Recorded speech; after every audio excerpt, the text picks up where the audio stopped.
Hello everyone and welcome back to Subliminal Messaging, the channel where we analyze a film and measure it in wokeness. Today's film is Family Pack, based on the French board game The Werewolves of Miller's Hollow, and if you're like me, an American, you won't recognize any of the actors except for Jean Reno, the French actor who plays in that one cool hitman movie called The Professional with Natalie Portman. Check it out if you haven't seen it. Anyway, let's dive into our 30-second synopsis. Picture this: a cozy family game night goes straight to hell when they're mysteriously catapulted into a medieval village crawling with bloodthirsty werewolves, not to mention some seriously ugly villagers. Trapped in a twisted French version of Mafia where every peasant could be a man-beast, no one's escaping this nightmare until every last wolf is dead. Steel thyself for magic, mayhem, witch hunts, and an uncomfortable amount of domestic abuse. I don't just beat her for nothing. I beat her if the soup is too cold. When the final bell tolls, my loyal subjects, nothing brings people together like avoiding getting eaten, beheaded, or falsely accused and burned at the stake. Moving on to the character analysis.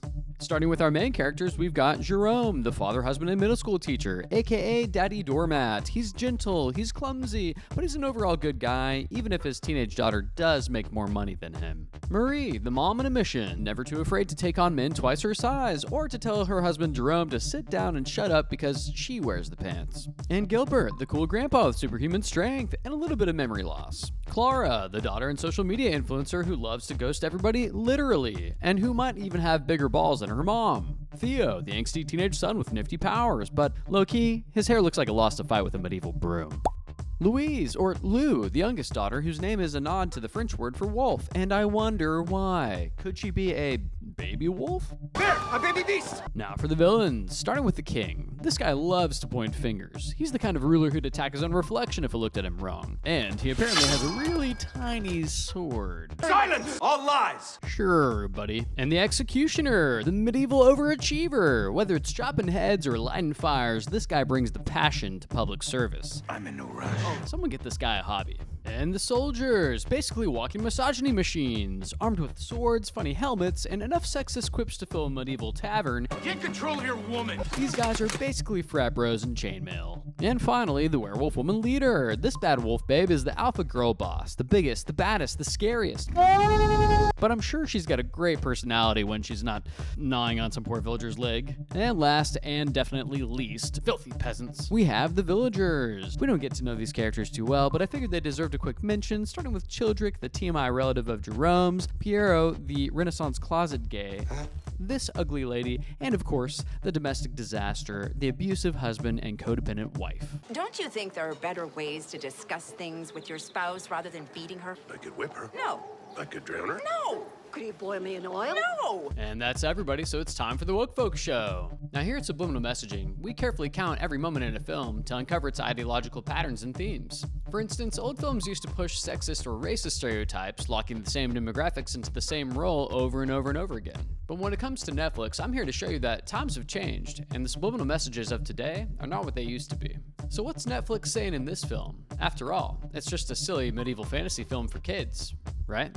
Well, in my analysis of Family Pack, I was able to find three major themes, which are 25 moments of men bad, women good, 23 moments of men soft, women tough, and 10 moments of conservatives bad, liberals good.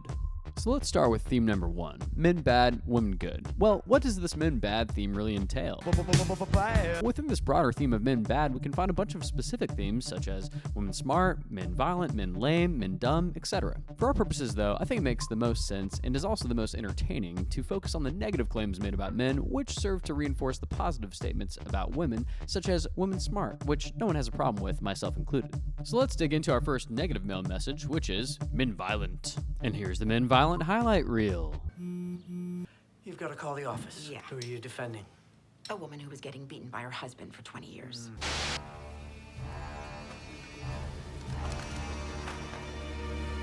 I think that you're all wizards! No, just calm down, honey. No, we're not wizards.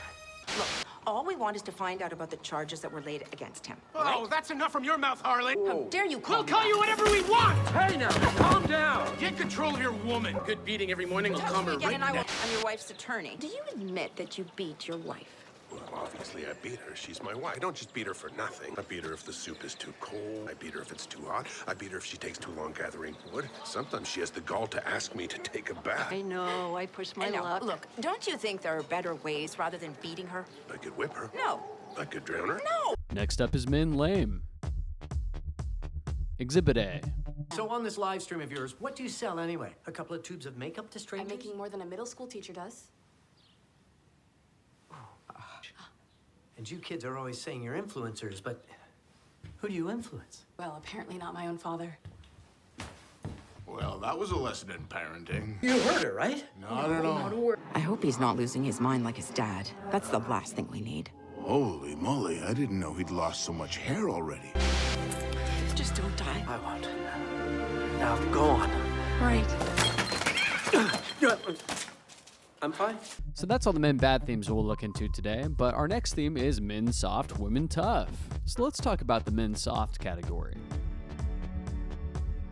This film flips the script when it comes to traditional gender roles, meaning 9 times out of 10, the wife is leading the husband in this movie, and the husband follows, playing a much more nurturing role. But this film goes further than that, explicitly calling Jerome out for being a coward, while highlighting his wife, Marie's, and his daughter's brave, assertive actions. So when it comes to our main male character, think less alpha male and more, do you want to talk about your feelings over tea? Now, a lot of these themes overlap, so I'm just going to give you the highlight reel, and you can determine for yourself which traits it's communicating most. Exhibit A. I think that you're all wizards. No, Just calm down, honey. I will knock your block right off. Come on, honey. Please calm down. Huh? Wait, hang on. Calm down. What? What does she mean she lost him? Where'd he Calm go? down. Is he somewhere close Calm by? down, My it's all son's right. missing. Obviously, I'm not going to calm down. I saved you a little something. Oh, well, thank you. He can open his mouth to flirt, but he won't do it to tell off those lunkhead guards. I wanted to intervene earlier, but then I would have blown our cover. I know you were too afraid to do anything, but not a big deal. We just gotta be really careful. Careful, he says. My ex was way more selfish, but at least he wouldn't have backed down like that. Just don't die. I won't. Now go on. Right. I'm fine. He's probably gonna die. As you might have noticed, that last one doubled up as both men lame and men weak, in my opinion, because clumsy isn't cool, and both his wife and son think he's too weak to survive. Which brings us to our last category of conservatives bad, liberals good. These are not the nice, sweet little people that you think, okay? Now, some of you might think this theme is a stretch because they never explicitly call out a political ideology in this film. But they do touch on a number of progressive talking points, from feminist ideals to inclusivity to pro-choice pep talks and LGBT concerns. So, sure, it does mock medieval times, but it's also a love letter to modern liberal values wrapped up in a fantasy flick. Let me show you a few scenes that support this theory, and you tell me in the comments if you think I'm off base. Exhibit A. It's simple. If I had knocked out that guard before, I would have introduced them to feminism 500 years too early, you know? Imagine how catastrophic that would have been. Sure. No more wars, no more pollution, a society that's totally advanced. Sure, that's catastrophic, all right. That was a bad example, but you know what I'm saying. It's me, Theo. Theo? Blacksmith? Theo? Don't do it again. Why not? Well, because what if you can't transform back? You're already searching for a sense of identity, right? And it's wonderful. You have my support, but you might end up feeling confused and lost. You get it? Yeah. Here, people don't really like my kind. Here, if people find out that I'm attracted to men. Oh, you mean you're... No. We don't care about those kinds of things. It's fine. No, you're very lucky, because now, here, they'll tear my skin off. They'll boil me alive. They'll draw and quarter me. Really? Oh, yeah, right. It's Middle Ages. That's your daughter. No, She's my his daughter. daughter. Clara is the daughter I have with another woman. and- And Theo's not my son, he's her son. No, He's I hers. had- yeah. Yes, Oliver. But and Clara- Clara is my daughter. Exactly. And then we had Fun, Louise. huh? She's our daughter together. Ah, finalmente. That's the future where there's freedom. Everyone mixes with. How about we stir now? Yes, you stir. My sisters, in this world, you are often hit, you are beaten, but know that one day you will be equal to all men. You'll have the right to use your bodies however you want. You'll be able to divorce. You'll get to have jobs, and someday you'll vote. In the future, we'll be researchers and inventors and pioneers. Remember to fight for your right. The future belongs to you. And as for these two idiots here, there's not much going on in their pants. Men always lie about that kind of thing. And that wraps up the Woke Folks show. On to the verdict. So, is Family Pack woke? Well, if you'd ask me, I'd say, believe it or not, yeah, Family Pack is kinda woke.